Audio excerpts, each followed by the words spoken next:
Halo semuanya, kalian sedang berada di podcast Monkey Talks. Episode ini adalah sambungan dari episode sebelumnya dengan topik bucin yang sehat. Selamat mendengarkan. Jadi mungkin teman-teman di sini kalau mau relate sama topik ini bisa dengerin podcast kita yang pertama banget. Judulnya Terlalu Sayang. Terlalu Sayang apa sih? Ngarang. Mengubah pasangan. Oh iya, Mengubah Pasangan. Yang bikin Itu podcast kamu sendiri. Aku lali. Kakek nggak podcast. Kakek. Alah ngomong sak judul dibagi loro lho kakean. Pak tenan. Tapi emang sih ya namanya bucin tuh ya bener. Tadi apa sih? Ngasih itu baik gitu, apalagi sama pasangan gitu. Tapi ya tahu batasnya, jangan dilanggar gitu.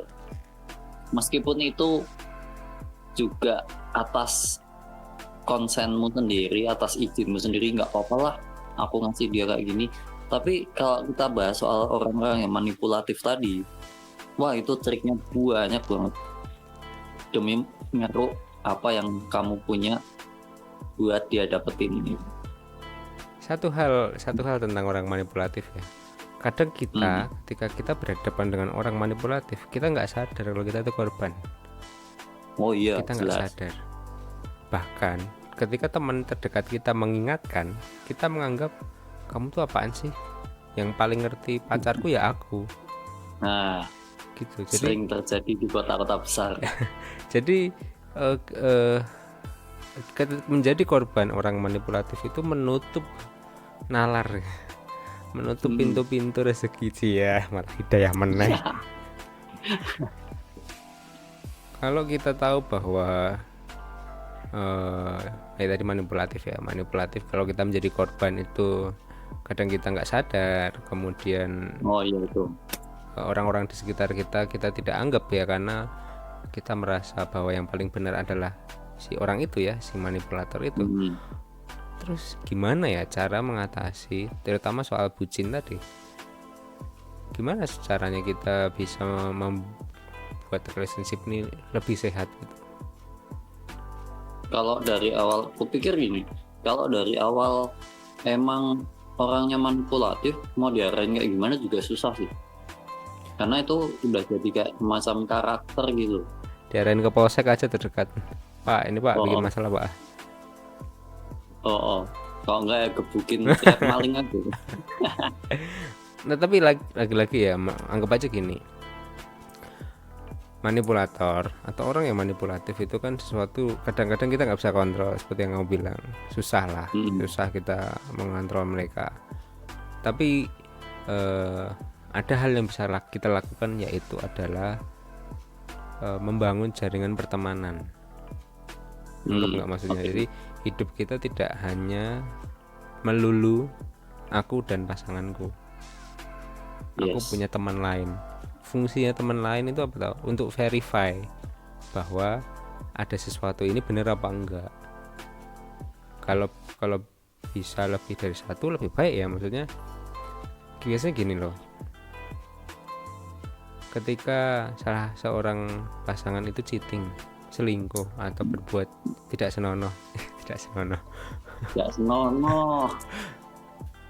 itu kadang kemudian kan muncul rumor ya, gosip-gosip beredar, lalu kemudian sampai ke telinga teman kita mencoba mengingatkan. Nah itu bisa kita gunakan sebagai saran untuk verifikasi, temanku begini, bener nggak kamu melakukan itu, atau vice versa, bahwa si pasangan kita melakukan ini ada hubungan dengan teman kita misalnya, kita juga bisa verify.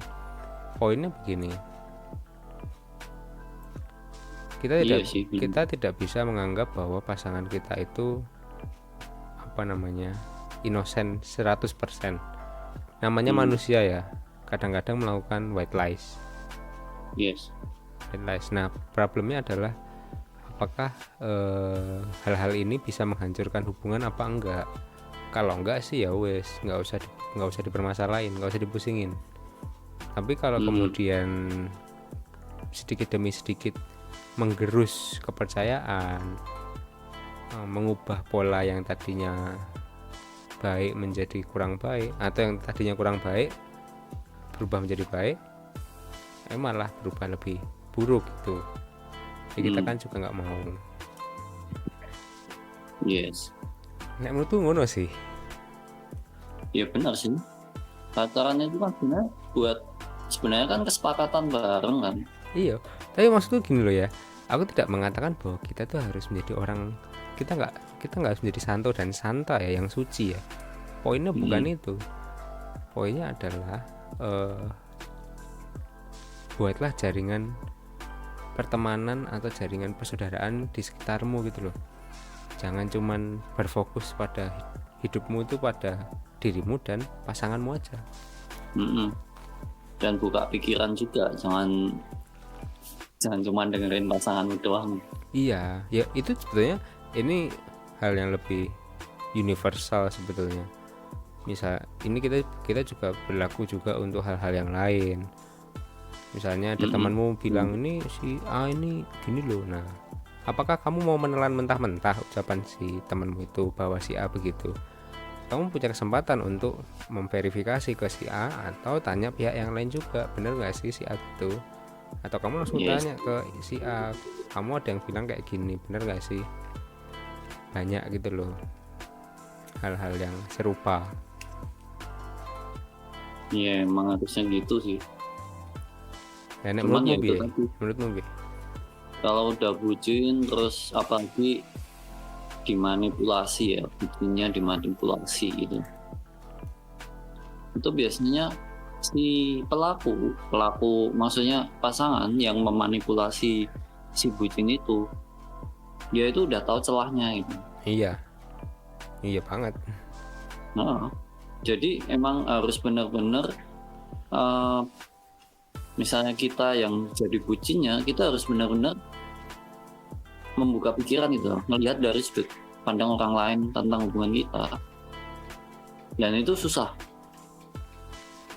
nggak segampang yang diomongin kayak gini. Iya, apalagi kalau enak ya. Enak mah terusin. Enak, nggak perlu tambahin saus sambal, enak ya sikat terus. Kamu kok nggak putus-putus sih? Ya gimana? Dia jahat tapi enak. Bajik. Oke, yowes terus ke. Kan ada pepatah Jerman mengatakan eling lali jeneng eling rasa ya. Oh. Itu gawat. Tapi ya jangan sampai segitunya juga. Iya. Soalnya kalau kayak gitu, ya tadi kita bakal dikuasai gitu. Orang-orang manipulatif tuh licik.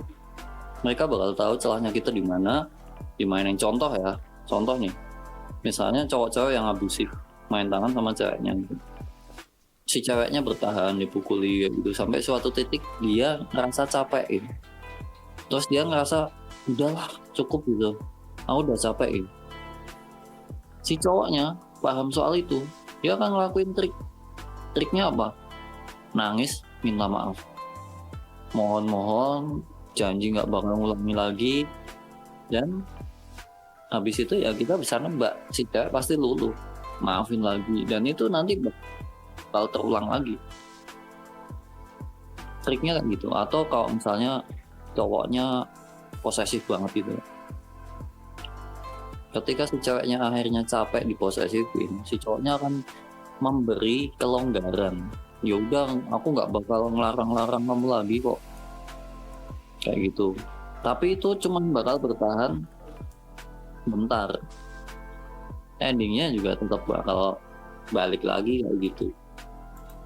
Karena emang itu udah pola dalam hubungan, dan mengubah pola dalam hubungan itu butuh dua orang yang sama-sama jalan. Nggak bisa kalau cuma satu orang, apalagi satu orang itu manipulatif, dia nggak bakal ngelepasin pola itu. Kenapa? Karena pola itu menguntungkan buat dia. Misalnya dia malas, terus si ceweknya tetap ngasih makan dia, bayar ini itu segala macam. Ya jelas lah nggak mau dilepasin. Ngapain aku kerja mau aku udah dibayarin kayak gitu pokoknya. Jadi akan mengeksploit Hati-hati. kelemahannya, mengeksploit kelemahan kita dan dipakai berulang kali. Yes. Itu banyak banget kejadian yang ada di sekeliling kita.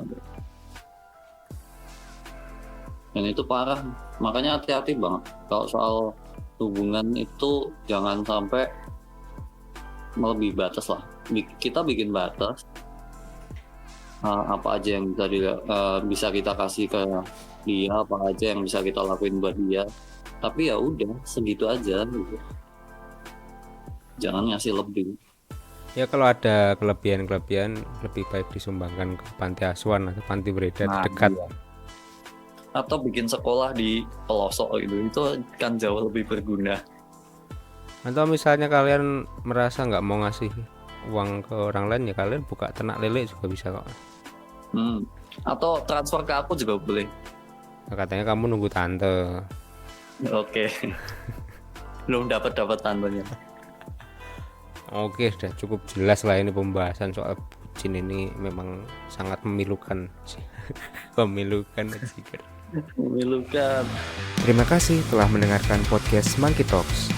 Kalau kalian suka dengan podcast ini, share di Instagram dan ikuti terus podcast Monkey Talks di Spotify, Apple Podcast, dan juga di YouTube. Sampai jumpa di episode berikutnya.